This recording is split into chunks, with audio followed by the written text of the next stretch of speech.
Good morning, squirrel friends. Hello. It's good to see everybody. Yay. Well, not anybody yet, but in theory, somebody soon. So I said I was jumping on here at 10 o'clock. Here I am back in the living room. I did forget to plug my Ethernet cable in. I'm going to kind of let it ride, see how it goes, because my dogs keep knocking into the Ethernet cable and then trying to knock my computer onto the floor. So if the audio gets a little wonky, send me a message. I'll go grab the cable and I'll hardline in. That way it doesn't get all weird and disjointed and you can't hear it. Yesterday I asked you guys, hello, Matthew, I do miss you. I asked you guys yesterday to finish chapter 2 because there's a lot to digest there. Hello, Michaela. And I really wanted you guys to get a sense for the story on your own without me reading it and what you think the implications of those events might be. The family went to church and they discussed what happened to the berries, and now we found out that someone has died because of the actions of some community members, which really gives you a sense of what the Logans are living through in the 1930s in Mississippi at the time, and the fact that racism then has a very different, much more prominent face than racism does now. But it's still present now. We don't see it the way they did, though. And for them, it is everyday normalized. So it's interesting to see how we look back on the past and we go, that's horrifying. I would never. But for them, this is everyday life. It's amazing. With that said, we're going to jump into chapter 3, where some really fantastic events happen that I really want to read to you, and then comment later with your reaction to it and what you think will happen because of this. I want you guys to maybe consider doing a little predicting on your own of what's going to happen because of what the kids do in this chapter. All right, here we go. Chapter 3, page 42, if you're following along with us. Yay. Go on now, shoot. And please ring the bell if you like this. Yep, go on, shoot now. There's no bell. There's no bell. There's no bell. By the end of October, the rain had come, falling heavily upon the 6-inch layer of dust which had had its own way for more than 2 months. At first, the rain had merely splotched the dust, which seemed to be rejoicing in its own resiliency and laughing at the heavy drops thudding against it. But eventually, the dust was forced to surrender to the mastery of the rain, and it churned into a fine red mud that oozed between our toes and slopped against our ankles as we marched miserably to and from school. To shield us from the rain, Mama issued us dried calf skins, which we flung over our heads and shoulders like stiff cloaks.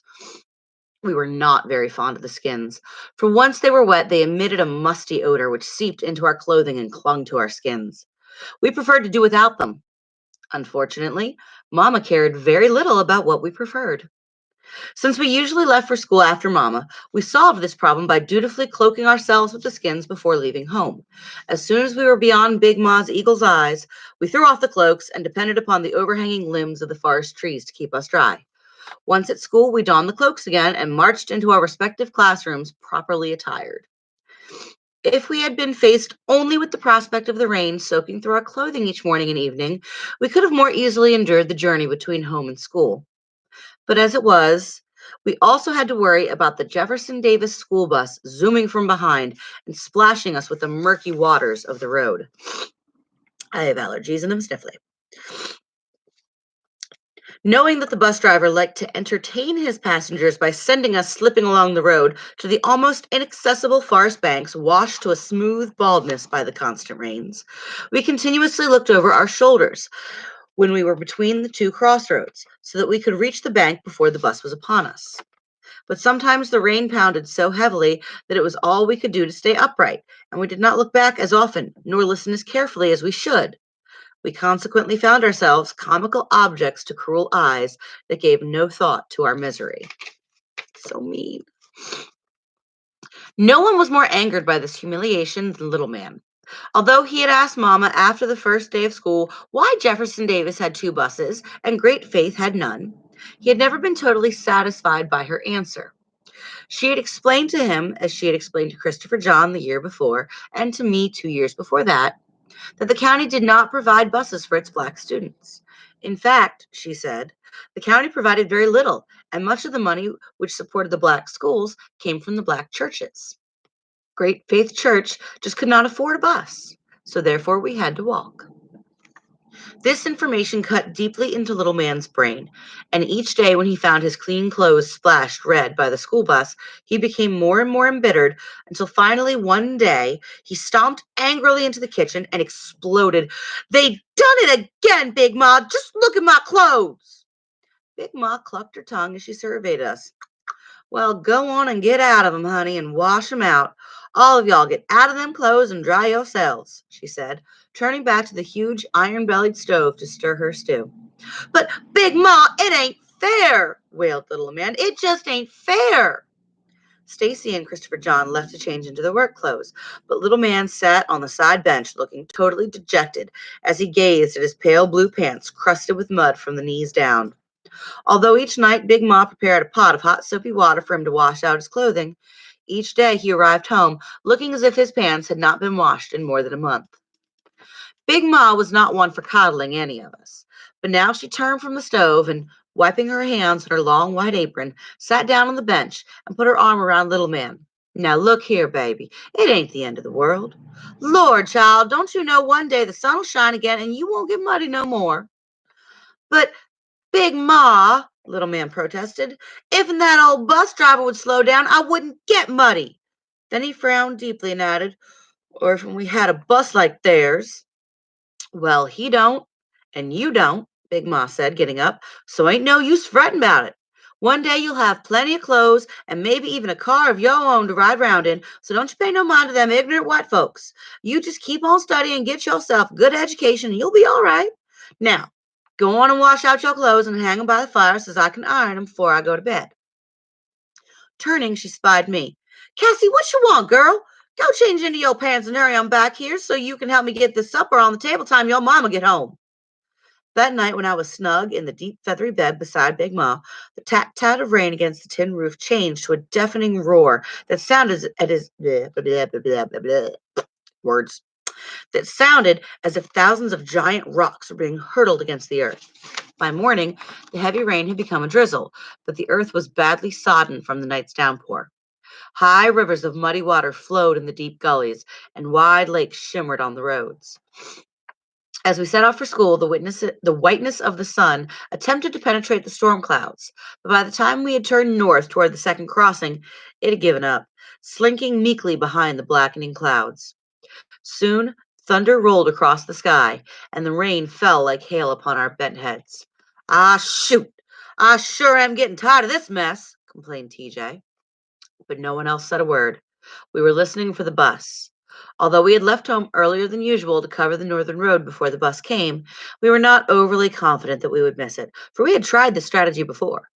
Sometimes it worked. Most times it didn't. It was as if the bus were a living thing, plaguing and defeating us at every turn. We could not outwit it. We plodded along, feeling the cold mud against our feet, walking faster and faster to reach the crossroads. Then Christopher John stopped. "Hey, y'all, I think I hear it," he warned. We looked around and saw nothing. "Ain't nothing yet," I said. We walked on. "Wait a minute," said Christopher John, stopping a second time. "There it is again." We turned, but still there was nothing. "Why don't you clean your ears?" TJ exclaimed. "Wait," said Stacy. "I think I hear it too." We hastened up the road to where the gully was narrower, and we could easily swing up the bank into the forest. Soon the purr of a motor came closer, and Mr. Granger's sleek silver Packard eased into view. It was a grand car, with chrome shining even in the rain, and the only one like it in the county, so it was said. We groaned. "Just old Harlan," said TJ flippantly as the expensive car rounded a curve and disappeared. Then he and Claude started down the bank. Stacy stopped them. "Long as we're already up here, why don't we wait a while?" he suggested. "The bus ought to be here soon, and it'll be hard to get up on the bank further down the road." "Ah, man, that bus ain't coming for a while yet," said TJ. "We left early this morning, remember?" Stacy looked to the south, thinking. Little man, Christopher John, and I waited for his decision. "Come on, man," TJ persuaded. "Why stay up here waiting for that devilish bus when we could be at school out of this mess?" Well, TJ and Claude jumped from the bank. Then Stacy, frowning as if he were doing this against his better judgment, jumped down too. Little man, Christopher John, and I followed. This doesn't sound like a good idea. What's going to happen next? Oh no. 5 minutes later, we were skidding like frightened puppies toward the bank again as the bus accelerated and barreled down the road, down the narrow, rain-soaked road. But there was no place to which we could run, for Stacy had been right. Here, the gullies were too wide, filled almost to overflowing, and there were no briars or bushes by which we could swing up onto the bank. Finally, when the bus was less than 50 feet behind us, it veered dangerously close to the right edge of the road where we were running, forcing us to attempt the jump to the bank. But all of us fell short and landed in the slime of the gully. Little man, chest deep in water, scooped up a handful of mud and, in an uncontrollable rage, scrambled up to the road and ran after the retreating bus. As moronic rolls of laughter and cries of the N word, "Mud eater," wafted from the open windows. Little man threw his mud ball, missing the wheels by several feet. Then, totally dismayed by what had happened, he buried his face in his hands and cried. Poor little man. Feels so bad. TJ climbed from the gully, grinning at little man, but Stacy, his face burning red beneath his dark skin, glared so fiercely at TJ that he fell back. "Just one word out of you, TJ," he said tightly. "Just one word." Christopher John and I looked at each other. We had never seen Stacy look like this, and neither had TJ. "Hey man, I ain't said nothing. I'm just as burnt as you are." Stacy glowered at TJ a moment longer, then walked swiftly to Little Man and put his long arm around his shoulder, saying softly, "Come on, man. It ain't gonna happen no more, at least not for a long while. I promise you that." Again, Christopher John and I looked questioningly at each other, wondering how Stacy could make such a rash promise. Then, shrugging, we hurried after him.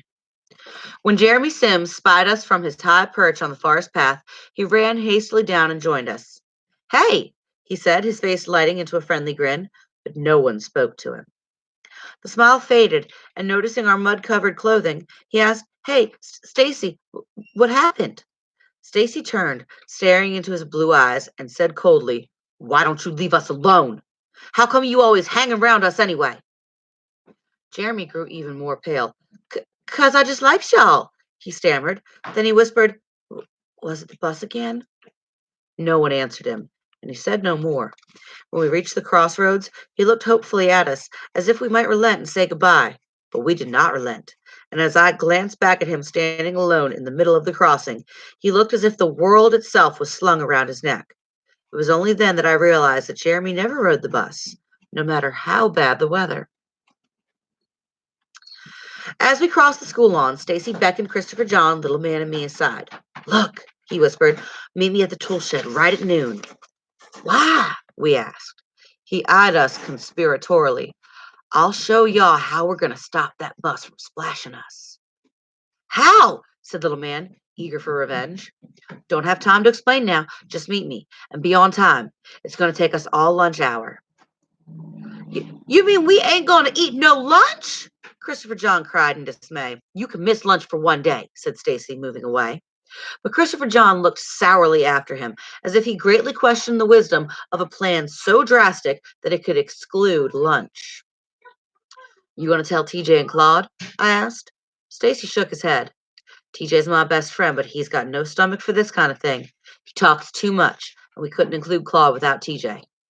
"Good," said Little Man. At noon, we met as planned and ducked into the unlocked tool shed where all the church and school garden tools were kept. Stacy studied the tools available while the rest of us watched. Then, grabbing the only shovels, he handed one to me, holding on to the other one himself, and directed Little Man and Christopher John to each take 2 buckets. Stealthily emerging from the tool shed into the drizzle, we eased along the forest edge behind the class buildings to avoid being seen. Prospect of missing lunch. "Up to where that bus forced us off the road. Be careful now," he said to Christopher John, already puffing to keep up. When we reached the place where we had fallen into the gully, Stacy halted. "All right," he said, "start digging." Without another word, he put his bare foot upon the top edge of the shovel and sank it deep into the soft road. Come on," he ordered, glancing up at Christopher John, Little Man, and me, who were wondering whether he had finally gone mad. Cassie, you start digging over there on that side of the road, right across from me. That's right, don't get too near the edge. It's got to look like it's been washed out. Christopher John, you and little man start scooping out mud from the middle of the road. Quick now, he said, still digging as we began to carry out his commands. We only got about 30 minutes so we can get back to school on time. We asked no more questions. While Stacy and I shoveled ragged holes almost a yard wide and a foot deep toward each other, dumping the excess mud into the water-filled gullies, little man and Christopher John scooped bucketfuls of red earth from the road center. And for once in his life, little man was happily oblivious to the mud spattering upon him. When Stacy's and my holes merged into one big hole with little man's and Christopher John's, Stacy and I threw down our shovels and grabbed the extra buckets. Then the four of us ran back and forth to the gullies, hastily filling the buckets with the murky water and dumping it onto the hole. Now understanding Stacy's plan, we worked wordlessly until the water lay at the same level as the road. Then Stacy waded into the gully water and pulled himself up onto the forest bank. Finding 3 rocks, he stacked them to identify the spot. It might look different this afternoon, he explained, jumping down again. Christopher John looked up at the sky. Looks like it's going to rain real hard some more. Let's hope so, said Stacy. The more rain, the better. That'll make it seem more likely that the road could have been washed away like that. It'll also keep cars and wagons away. He looked around, surveying the road. Let's hope don't nothing come along for that bus. Let's go. Quickly, we gathered our buckets and shovels and hurried back to school. After returning the tools to the tool shed, we stopped at the well to wash the mud from our arms and feet, then rushed into our classes, hoping that the mud caked on our clothes would go unnoticed. As I slipped into my seat, Miss Crocker looked at me oddly and shook her head. But when she did the same thing as Mary Lou and Alma sat down, I decided that my mud was no more noticeable than anyone else's. Soon after I had settled down to the boredom of Miss Crocker, the rain began to pound down again, hammering with great intensity upon the tin roof. After school, it was still raining as the boys and I, avoiding TJ and Claude, rushed along the slippery road, recklessly bypassing more cautious students. You think we'll get there in time to see Stacy? I asked. We should. They stay in school 15 minutes longer than we do, and it always takes them a few minutes to load up. When we reached the crossing, we glanced toward Jefferson Davis. The buses were there, but the students had not been dismissed. We hastened on. This is hard. Expecting to see the yard-wide ditch we had dug at noon, we were not prepared for the 12-foot lake which glimmered up at us. Holy smokes! What happened? I exclaimed. The rain, said Stacy. Quick, up on the bank. Eagerly, we settled onto the muddy forest floor and waited. Hey, Stacy, I said, won't that big puddle make that old driver cautious? Stacy frowned, then said uncertainly, I don't know. Hope not. There's big puddles down the road that ain't deep, just water heavy. If I was to be walking out there when the bus comes, that old bus driver would be sure to speed up so he could splash me, I suggested. Or maybe me, little man volunteered, ready to do anything for his revenge. Stacy thought a moment, but decided against it. No, it's better none of us be on the road when it happens. It might give him ideas. Stacy, what if they find out we done it? Asked Christopher John nervously. Don't worry, they won't, assured Stacy. Hey, I think it's coming, whispered little man. We flattened ourselves completely and peered through the low bushes. The bus rattled up the road, but not as quickly as we had hoped. It rolled cautiously through a wide puddle some 20 feet ahead. Then, seeming to grow bolder as it approached our man-made lake, it speeded up, spraying the water in high sheets of backward waterfalls into the forest. We could hear the students squealing with delight. But instead of the graceful glide through the puddle that its occupants were expecting, the bus emitted a tremendous crack and careened drunkenly into our trap. For a moment it swayed and we held our breath, afraid that it would topple over. Then it sputtered a last murmuring protest and died, its left front wheel in our ditch, its right wheel in the gully, like a lopsided billy goat on its knees. We covered our mouths and shook with silent laughter. As the dismayed driver opened the rear emergency exit, the rain poured down upon him in sharp needle darts.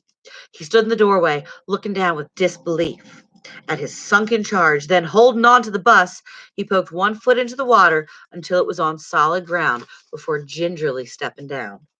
He looked under the bus. He looked at the steaming hood. He looked at the water, then he scratched his head and cursed. "How bad is it, Mr. Grimes?" a large freckled-faced boy asked, pushing up one of the cracked windows and sticking out his head. "Can we push it out and fix it?" "Push it out? Fix it?" the bus driver echoed angrily. "I got me a broken axle here and a waterlogged engine, no doubt, and no telling what all else, and you talking about fixing it? Y'all come on, get out of there. Y'all gonna have to walk home." "Mr. Grimes," a girl ventured, stepping hesitantly from the rear of the bus, "you gonna be able to pick us up in the morning?" The bus driver stared at her in total disbelief. "Girl, all y'all gonna be walking for at least 2 weeks by the time we get this thing hauled out of here and up to Strawberry to get fixed. Now y'all get on home." He kicked the back tire and added, "And get y'all's daddies to come on up here and give me a hand with this thing." The students turned dismally from the bus. They didn't know how wide the hole actually was. Some of them took a wild guess and tried to jump it, but most of them miscalculated and fell in, to our everlasting delight. Others attempted to hop over the gullies to the forest to bypass the hole. However, we knew from much experience that they would not make it. By the time most of the students managed to get to the other side of the ditch, their clothes were dripping with the weight of the muddy water. No longer laughing, they moved spiritlessly toward their homes while a disgruntled Mr. Grimes leaned moodily against the raised rear end of the bus. Oh, how sweet was well maneuvered revenge! With that thought in mind, we quickly eased away and picked our way through the dense forest toward home. At supper, Big Ma told of the Jefferson Davis bus being stuck in the ditch. "It's funny, you know. Such a wide ditch in one day. I didn't even notice the beginning of it this morning. Did you, children?" "No," we chorused. "You didn't fall in, did you?" "We jumped onto the bank when we thought the bus would be coming," said Stacy, truthfully. "Well, good for you," approved Mama. "If that bus hadn't been there when I came along, I'd probably have fallen in myself." The boys and I looked at each other. We hadn't thought about that. "How'd you get across, Mama?" Stacy asked. "Somebody decided to put a board across the washout." "They're going to haul that bus out of there tonight?" Big Ma inquired. "No, ma'am," said Mama. "I heard Mr. Granger telling Ted Grimes, the bus driver, that they won't be able to get it out until after the rain stops and it dries up a bit. It's just too muddy now." We put our hands to our mouths to hide happy grins. I even made a secret wish that it would rain until Christmas. Mama smiled.